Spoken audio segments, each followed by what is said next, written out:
Hi everyone.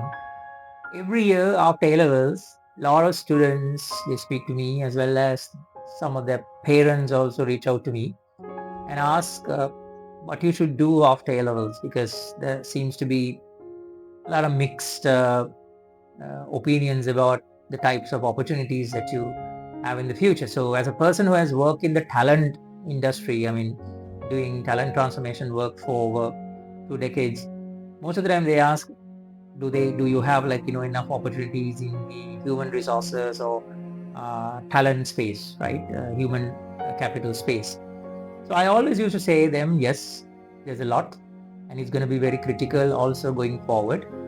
However, the traditional HR roles are going to change. Every time you ask people, why do you want to get into HR, they say, hey, I'm a people's person, so I wanted to get into HR. Well, yeah, being a people's person is important. It's one of the core skills or the competencies that you need to have because you're dealing with people. But there is other very key skills that you need to have to work in the human capital space. For an example, in the current context, everything is changing, right? People are talking about data, analytics, artificial intelligence, automation. That's pretty much on the tech space. And that same emerging, those trends are also impacting HR and the HR field as well. For an example, now if you're into recruitment, okay, the traditional recruitment is now disrupted because you're not anymore looking at talent regionally, not even in the country, but you're looking at global talent. And the ways of working has changed. People are working, hybrid or fully remote, and also in different other models as well. So then the other aspect of even recruitment and selection, for example, uh, the platforms have changed, right? Most of the time people are using digital platform or social platforms to recruit. So you need to master some of these things, as well as even the tracking of the applications has changed. Most of the time you have application tracking systems, and these are also now the AI enabled. That means the shortlisting would not happen in a normal way. It will use AI in order to shortlist. And not only that, even the interviewing and selection processes are also, most of the time, the technology is getting involved. And that's about the recruitment aspect of it.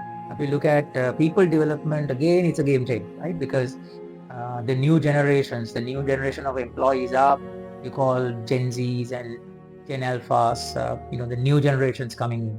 So they are mostly digital natives. So your HR processes and the experience that you give for employees has to be digital experience also. So the digitalization, digital transformation is taking place, as well as the learning has changed. People don't want to anymore listen to like hours and hours of lectures. They don't want to go into places and sit in a workshop for days and days. People are used to mostly mobile enabled, bite size kind of learning. So the whole learning strategy also has to change. Now, apart from that, if you look at your number acumen or number with numbers and analytics or data is something very critical for HR. Now these days people are talking about HR analytics, right? You look at all these data and you make data-driven decisions, and these data-driven decisions will be the ones which will drive key HR initiatives in an organization. So like that, you can see this whole HR space is also getting transformed with the rest of the other industries and these other emerging themes that we are talking about. So one of the best ways that for you to learn about these is for you to come and kind of listen to some of the thought leaders or people who have been experienced in this and who will be able to let you know how the future will unfold, right? So Future Lanka Research has informed that they are organizing this series of workshops and seminars. They are going to invite many industry leaders who will come and share with you how this particular space is changing, particularly this human capital or HR, usually we call it the human resources aspect, is going to change. And what are the challenges you will have? what are the opportunities that you will have, and if you're preparing, what type of a preparation that you should have, and what type of things that you should be learning and skilling yourself. So it will be very useful if you take this part. I think it's given without any cost, free of charge. So I'm glad also to share my thoughts also in these workshops, and I expect all of you to, I request and expect that you will take part in these and get yourself updated about these new trends. Thank you very much and see you soon.